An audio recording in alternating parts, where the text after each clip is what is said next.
Tojikistonlik Qobiljonning o'limi o'zi kimga kerak bo'ldi?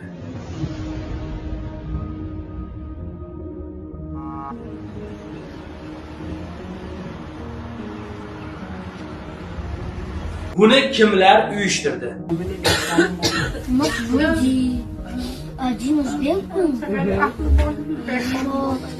Qotil kim, kimni farzandi va o'zi umuman buni qilishdan nima maqsadi bo'lgan? Он дружен с моим сыном. Aziz yurtdoshlar, albatta hozir videoni batafsil o'zingiz tomosha qilasiz va ikki og'iz fikringizni kommentariyaga yozib qo'yasiz degan umiddaman. Bola vafot etdi. Bolani dafn ham qilishib bo'ldi. Oradan 3-kun ham o'tdi. Onani dilidagi og'riq kuchaygan bo'lsa kuchaydiki, aslo 1 gram ham pasaygani yo'q. Ikki og'iz ta'ziyangizni kommentariyaga yozib, o'sha jinoyatni qilgan iflosga qanday jazo haqli shu fikrni ham yozasizlar degan umiddaman. Oxirat obod bo'lsin deydiganlar bittadan like bosing. Biz esa videoni boshladik.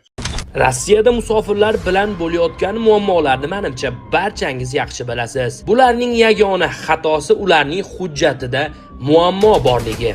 Siz ham bu kuyga tushmasligingiz uchun eng ishonchli firmani sizlarga tavsiya qilaman. Anchadan beri biz bilan hamkorlikda ishlab kelayotgan ushbu firma sizlarga registratsiya, продление, трудовой договор, udamleniya va boshqa hujjatlarda yordam beradi. Erinmasdan ekrandagi nomer orqali bog'laning va hozirda o'zli hujjatingizni hal qilib oling. Chunki ertaga siz ham bu holatga tushib qolishingiz mumkin.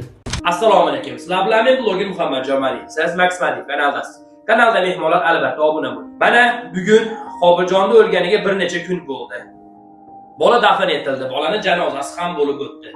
Lekin onani faryodi hali hamon to'xtagani yo'q.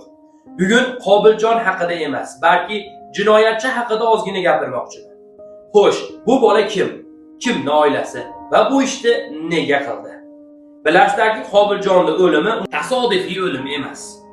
Uyushtirildi, oldindan tayyorgarlik qilgan. Bu jarayonga kelguncha yosh katta insonlarni ham albatta mehnat singani aniq.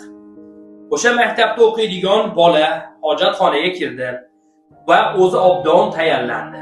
Nafaqat Qobiljon, balki o'sha yo'lidan chiqqan o'zbek bo'lsin, tojik, qozoq, qirg'iz farqi yo'q. Kim to'g'ri kelsa uni o'ldirishi aniq edi. Lekin Qobiljon ko'plab insonlarni qutqarish maqsadida qurbon bo'ldi, shahid bo'ldi. E'tibor bergan bo'lsangiz, internet tarmoqlarida bu bolaning ota-onasi ham ommaga tarqaldi, kimligi aniqlandi. Rossiyaga eskitdan boradiganlar bilsa kerak. Avvallari